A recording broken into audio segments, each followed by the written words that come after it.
Hi! There's so many new people around here. Thanks for subscribing. I'm so excited. So, we're gonna try something new. Welcome to my creative process. Episode number 1. Sweet. I'm sorry. That was rude. Just trying to create good transitions at the beginning of a YouTube video so that you're entertained and you stay and you actually want to watch what I'm doing, because that's the kind of thing that you're supposed to do on YouTube. Anyway, my current thought for this series is to take one of the videos on my channel and take you behind the scenes of that particular video. Maybe sometimes I'll take you through the whole creative process from how I came up with the idea to the final result.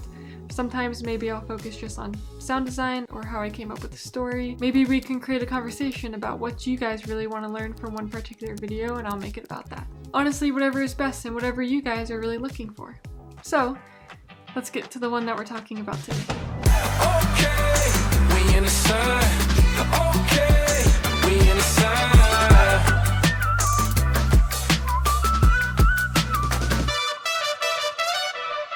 Alright, so the video we're going to talk about is the one I made right before this, and I know it's a bummer when you're asked to do this, but I highly encourage you to pause this and watch that video first. It's actually not that long, and it will help make everything I say in this video make a lot more sense. I really appreciate it. I have big dreams for this series to really get to take you into all the deep behind the scenes of how I created the video. Unfortunately for this one, I have no footage of how I filmed it, and I really wish I did because I'm really proud of how I filmed this one.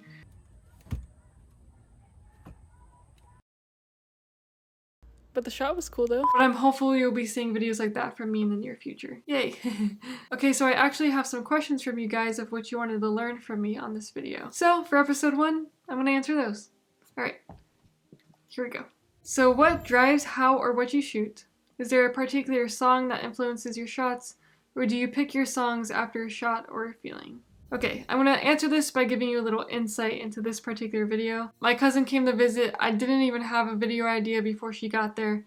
I spent one morning sitting in silence thinking like this, like I usually do, and I decided that I wanted to make a video about slowing down, essentially. And my first thought was, how cool would it be if I could create chaos in slow motion? Somebody rushing out of bed, moving really fast, but you're seeing them do all of that in slow motion. And then I would transition into normal speed when it actually got to the quiet, still part. You can see that the video didn't turn out that way, but that was the initial thought. I actually did seek out songs that were kind of slow, and I wanted to create this like really moody feeling of there being chaos in the slow motion. I tried it out. We filmed a few things, it did not work. I was bummed, and so instead I found a song that was chaotic. And I actually made the song even more chaotic by stacking it on top of each other a little bit so that it would overlap and kind of build and create more chaos.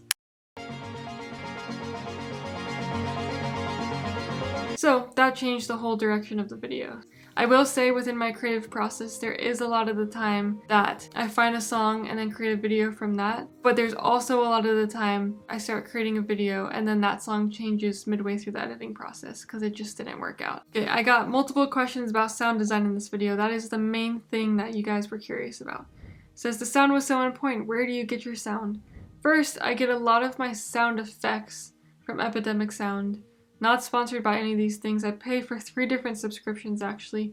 I pay for Epidemic Sound, I pay for Soundstripe, and I pay for MusicBed. So expensive, but I will filter between all 3 of those to get what I really want. So I still like having all 3 of those options. Artlist is a good one too. I just already pay for 3, so that's the only reason I don't use Artlist. Okay, so we'll talk about the sound design of this because a few of you asked, like, how did I make the decisions that I made? And sound design has become one of my favorite parts of the whole editing process. I think it adds so much to a video and I just love it so much. So I knew I had that idea of the chaotic music building at this point, right? But I'm like, there has to be a transition somehow from that chaos into the slow, take in all of the things around you part of the video. And so I thought a lot about what is the transition there, and this had to line up visually and audibly. So I'm like, what could possibly fit together? And at this point, visually, I knew the shots that I was wanting to get, and it was a lot of shots that represent our busy world nowadays. From drive-thrus and getting coffee through a drive-thru, and there even being technology within the coffee drive-thrus that makes the process faster. From going to a grocery store and having a keypad, and automatic doors that you walk through. Like, our world has just become so automatic. So I was thinking of all these scenes in which we're doing a ton of things at once since we have all this technology in our lives now. So my thought was, well, a walk is a place where you can really slow down and take in everything around you, but how can we make that walk also busy? And the best way I could think of doing that was on the phone. And so I'm like, okay, I think I know that the transition visually is going to be from walking on the phone, distracted, not paying attention to your walk, to then something interrupting the subject to make them realize what's actually going on around them in the real world. So that's how that line of thinking got there. Now audibly, I tried a few different things. I was working with a lot of different sound effects. I was going to do one that didn't even make a lot of sense. It was like a static sound effect. I'm like, it's just not working. Ultimately, the way I came up with that idea is when you're so distracted in the busyness of life, you can actually be deaf to the things around you. Think about the amount of times that people are on their phone texting and you ask them a question and they don't even hear the words you say. So I wanted to represent that with the sound effects. And that's why I decided to go with the whole ringing in the ears concept. And that's the thought process behind it, but to actually pull off the effect, this is where the magic of editing happens. So that transition you hear from the chaos of the music to the ringing of the ears, there's actually a riser in there, a riser that goes like, oh, that was poor. A riser that brings you all the way up to that high-pitched noise and then going into the deaf tone.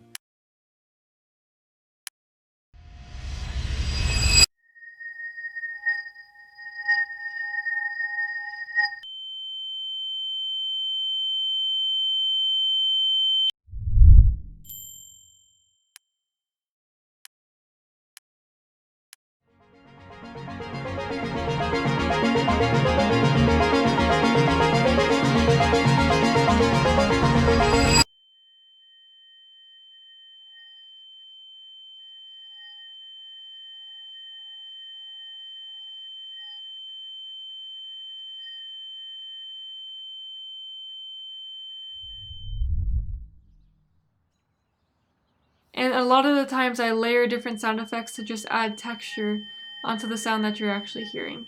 This is the part of sound design that I find so fun. I just play and play and play until I find something that I'm like, ooh, that sounds really good. I think that pulled off the effect and I like it. So sometimes you have to think outside of the box and find sounds that are unique and different. And then after that deaf ringing, I build slowly into the sound of birds, slowly into the sound of a really kind of somber and slow soundtrack. And on top of that, I started building in other little sound effects that you'd probably be hearing around you in the scene that she was in. So I don't know if you noticed, but you'll hear the horse running. And the horse isn't actually running in the scene. I think you're actually seeing it shake its head. But it's an abstract way of telling the viewer, hey, these types of sounds are happening around her and she's just now noticing it.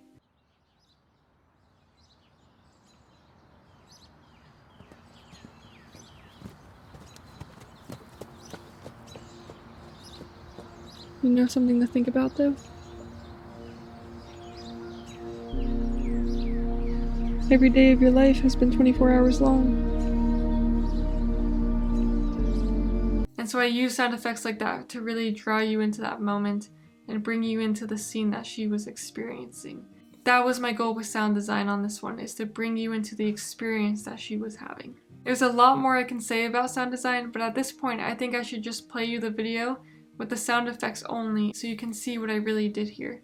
And let me tell you, there are actually some sound effects in here that don't sound good on their own. Covered up by the music, they sound good enough to be mixed in there, and the viewer would never be able to tell that it was kind of a iffy sound effect. So here's that.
Alright, I talked forever about sound design and my camera's about to die, so we're gonna answer one more. Alright, this question says, the shots at the drive-thru in the store, how were you able to achieve them? Did you have to cooperate with the lady at the drive-thru or something?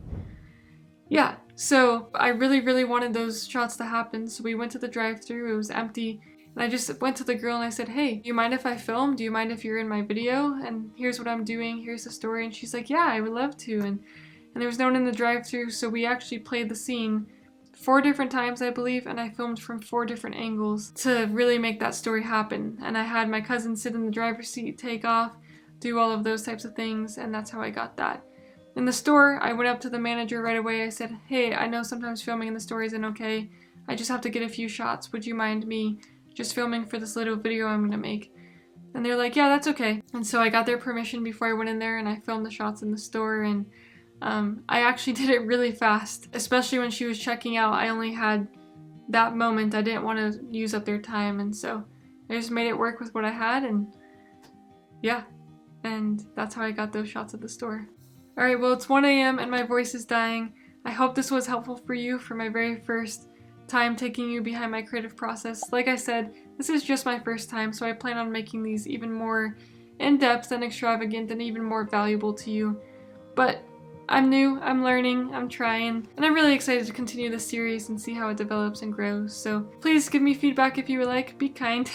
I just want to help you guys out the best that I can, and I'm excited to be doing this with you. So thank you so much for subscribing and following along. Like, trust me, you don't even know how much it's encouraged me to see so many new faces around, and I'm just really excited about this. So, and with that, I guess all I have to say is thanks for watching. I'll see you next time. Bye guys.